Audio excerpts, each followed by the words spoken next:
सुमनसवन्दित सुन्दरि माधवि चन्द्र सहोदरि हेममयि मुनिगणवन्दित मोक्षप्रदायिनि मञ्जुळवासिनि वेदनुते पङ्कजवासिनि देव सुपूजित सद्गुणवर्षिणि शान्तियुते जय जय हे मधुसूदन कामिनि आदिलक्ष्मि जय पालय नमस्तेऽस्तु महामाये श्रीपीठे सुरपूजिते शङ्खचक्र गदाहस्ते महालक्ष्मि नमोऽस्तुते नमस्ते गरुडारूढे कोलासुरभयङ्करी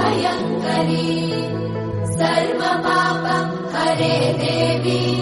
महालक्ष्मी नमोऽस्तुते ॐ महालक्ष्मी च विद्महे विष्णुपत्नी च धीमहि तन्नो लक्ष्मी प्रचोदयात् ॐ महालक्ष्मी च विद्महे विष्णुपत्नी च धीमहि तन्नो लक्ष्मी प्रचोदयात्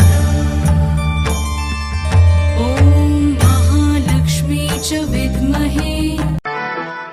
नमस्तेऽस्तु महामाये श्रीपीठे सुरपूजिते शङ्खचक्र गदाहस्ते महालक्ष्मी नमोऽस्तुते नमस्ते गरुडारूढे कोलासुरभयङ्करी सर्वपाप हरे देवी